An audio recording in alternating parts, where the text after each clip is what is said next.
এই সম্প্রীতি সমাবেশে সেই শহীদদের স্মৃতির প্রতি শ্রদ্ধা জানাই। আমরা এই শহীদদের কখনোই ভুলবো না, আমরা ভুলবো না আবু সাইদকে। আমরা যদি এদের চেতনাকে ভুলে যাই যে একটা বৈষম্যহীন সমাজ তারা চেয়েছিলেন, তারা একটা যেই সমাজ চেয়েছিলেন যেখানে অন্যায় থাকবে না, শোষণ থাকবে না, মেধার ভিত্তিতে সবকিছু বিবেচ্য হবে, সেই দেশ তারা চেয়েছিলেন।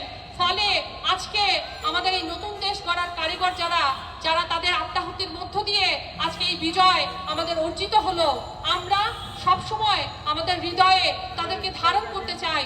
আমরা চাই নতুন দেশে এই শহীদদের আমরা সব সময় স্মরণ করব, তাদেরকে বুকে ধারণ করব।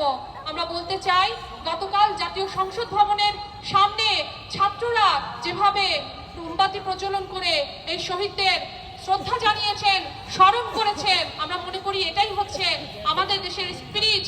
আজকে ছাত্ররা যেভাবে ট্রাফিক কন্ট্রোল করছে, মন্দির মসজিদ পাহারা দিচ্ছে, মানুষের যানবাহনের নিরাপত্তা দিচ্ছে, এই পরিস্থিতিতে যেখানে দুদিন ধরে দেশে বাস্তবে কোনো সরকার নেই, এই হচ্ছে আমাদের নতুন বাংলাদেশ, যেখানে ছাত্ররা যে স্বেচ্ছাসেবক হয়ে যে কোনো দায়িত্ব কাঁধে তুলে নিতে প্রস্তুত।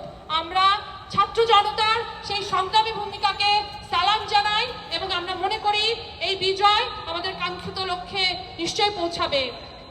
এই পুরো আন্দোলনে আমরা দেখেছি যে গণসঙ্গীতগুলো, রবীন্দ্র নজরুল, দ্বিজেন্দ্রলাল আমাদের পাশে ছিলেন।